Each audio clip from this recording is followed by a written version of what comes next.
Hello everybody, my name is Memo, this is my channel FancyMemo, and welcome back to another video part of the This Week series I have going on right now. We're almost done. Tomorrow will be the last video where I will be discussing my top 50 albums of the year. But before we do that, I wanted to do some honorable mentions. These albums either just barely got kicked out of the list, or they're just albums that might not be the best, but I still wanted to give them a shout out. We have 10 albums in the honorable mentions, and we'll start off with the latest album that has been released, which is Playboi Carti's Lotta Red. This album is pretty polarizing. A lot of people are mixed about this.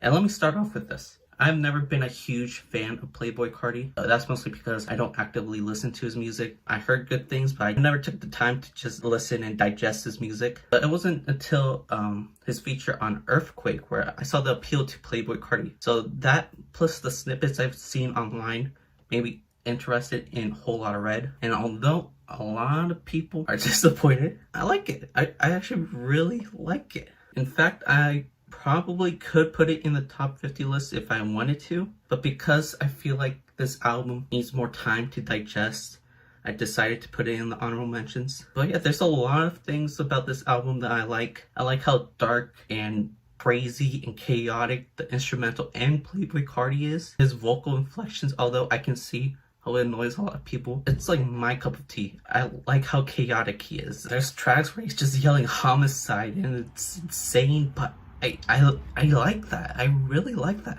This is honestly very daring for a mainstream artist to do. This is definitely an experimental trap album. It's very weird, so I understand why a lot of people don't like it, but this is my cup of tea. Plus it has some great features from Kanye, Kid Cudi kills it, and Future. A lot of great songs, a lot of daring instrumental choices. This album is very daring, and I commend Playboi Carti for experimenting with his sound. I don't think we should shame artists for trying to do something new, even if the outcome isn't great. But to me, this album is great. Again, I could have easily put it in my top 50 list, but just because I feel like it needs more time to process, I left it out. The next album I want to talk about is 1988 by Knxwledge. Knxwledge is a producer who makes these lo-fi, dusty beats similar to like a Mad Lib, but I feel like it has like a little jazzier feel to it, just a tad. And I'm a fan of his beats. Like, these are beautiful, they're nice to listen to, and this album has some great features. Not a lot of features. This album is mostly instrumental, but there are some great features, including Anderson .Paak. They've worked a lot together before. They go by No Worries when they collaborate, and they have a great song on this album that nearly made it in my top 50 songs list, but I had to kick it out, unfortunately. This is a great album, and I've said this before when I talked about this album in one of my other videos. This is a good album to put on if you're doing homework or just doing any type of work that needs some relaxation. This is like a go-to album to listen to if you want to just chill out while doing some work. Okay, next album I want to talk about is Anime, Trauma, and Divorce by Open Mike Eagle. Mike is known for being very poetic, and he illustrates his skills on this album. This album is basically him talking about what he's been going through, like the trauma he's been going through, and how he's been coping with it. And a part of what's been helping him out is anime. So there's several anime references that I do not get because I don't watch anime. I know I should. I probably should. I like hearing that he has something to help him cope with what he's been going through. But yeah, this album is a trip. It could be silly at some points, but also like just heart-wrenching at others. And something cool that happens in this album, his son appears twice in this album. You know, he's like a little kid, but honestly, he's a pretty good rapper, just like his dad. He goes by Lil Ace, but if Lil Ace wanted to, I feel like he could have a good career as a rapper, just like his dad. A very cool album. I really recommend it. Next, this is actually not an album, it's an EP by Rich Brian. It's called 1999. So Rich Brian is one of my favorite up-and-coming rappers. I'm a big fan. I love Amen. I love The Sailor a lot. That ended up in my top 10 albums of last year. And I really like this EP, but there are some issues. In this EP, he is going in a more pop direction, which I don't mind. There are some great pop tracks like DOA, Love in My Pocket.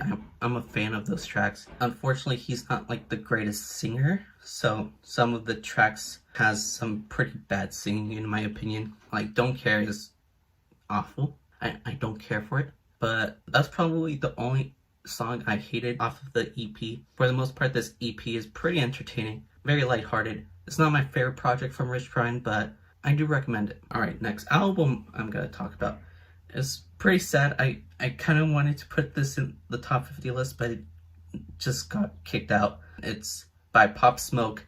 It's Shoot for the Stars, Aim for the Moon. So this is a very great posthumous album from Pop Smoke. Pop Smoke, if you didn't know, was murdered earlier this year, and it was a big blow. Like, I didn't listen to his music before Shoot for the Stars, but after listening to this album, dude, this is a big loss. Like, he had so much potential in the mainstream. Not only popularized this drill sound in the States, but he does it very, very well. And with that rugged 50 Cent like voice, I can tell why he is so beloved. I love the hard-hitting tracks on this album, and even though a lot of people don't like these tracks, I actually really like the R&B tracks as well. There are some great love songs on this thing. Plus, most of the feature kills it, like Quavo. Quavo is a beast on this album. There are some tracks that I don't like Mood Swings. I absolutely hate that song. But for the most part, this is a great album, and this is definitely a huge loss. Pop Smoke had so much potential, and he was so young. This is a tough loss, definitely. Next album I want to briefly talk about is Goodie Mob with their album Survival Kit. Goodie Mob, a legendary rap group, are back with this new album where they talk about what's been going on, you know, police brutality, racism, stuff like that. And I feel like what they try to do on this album is just provide a survival kit, like the title said. It's trying to help the youth cope and survive through America as a minority, more specifically as a Black person. There's a lot of great rapping, a lot of great guests, like Outkast. Outkast is on the album, kind of. Andre and Big Boy are in two different songs, but Outkast is on the album. I love the angry energy on this album, and I think they do a good job talking about issues a lot of people are going through right now. Next album is Don Toliver with Heaven or Hell. This is a fun trap album. Don Toliver is killing it this year, especially on his feature game, but I think his solo work is pretty good as well. Sure, you can say he sounds too much like Travis, especially with the instrumental choices. And I can see why. Of course, the psychedelic trap beats are here. But I feel like just Don Toliver's voice in general helps him diversify from Travis Scott enough for me not to feel like he's just a Travis Scott clone. And plus, there are some amazing bangers like After Party and Cardigan. It's a very fun album.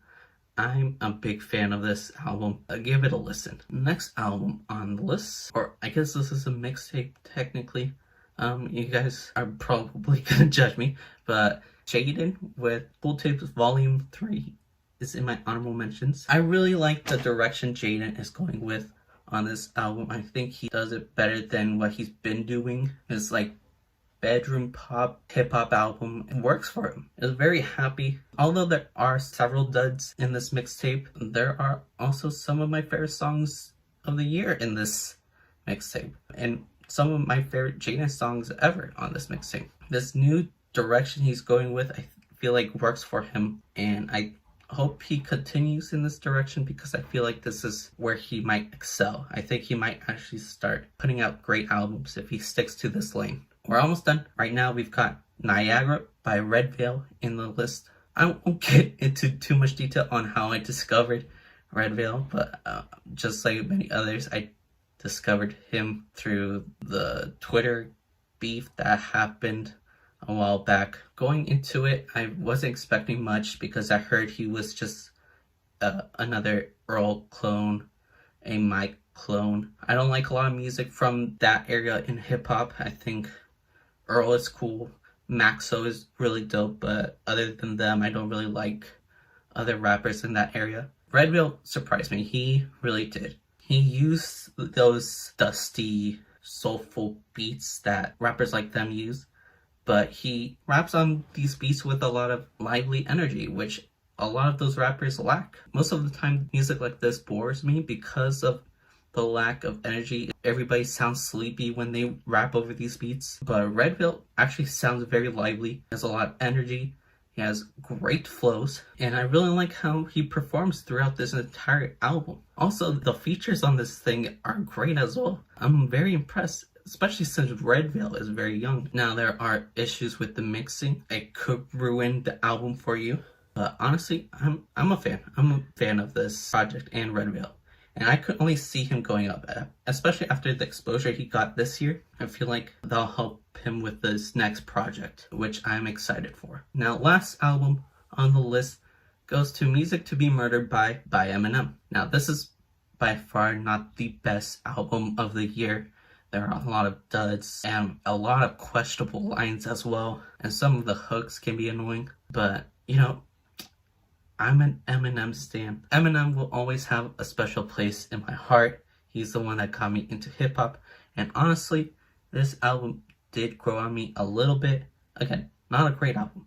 But there's music in this album that are some of his best music in a while. Like, Darkness is a very genius and well-written track. I love how chaotic Yaya is. There are also really good features like Royce and Anderson .Paak, Don Toliver, and although I get why a lot of people might not like this album, I'm just happy that he's improving, and I think that should be commended. He's been improving from what he's been releasing. Nothing like his classics, but at least he's going in the right direction. So yeah, that's my honorable mentions. I hope you enjoyed this video. Again, tomorrow I will be releasing my top 50 albums of the year, so look out for that. And if you haven't checked out my other list week videos, please do. Yeah, I'm done here. So if you like the video, that makes sense, right? Comment down below what album in my list should have made it in the top 50 list. And if you like music related content like this, please subscribe, since that's what I do here. But yeah, I'm done. So thank you guys for watching. I love you guys. Goodbye.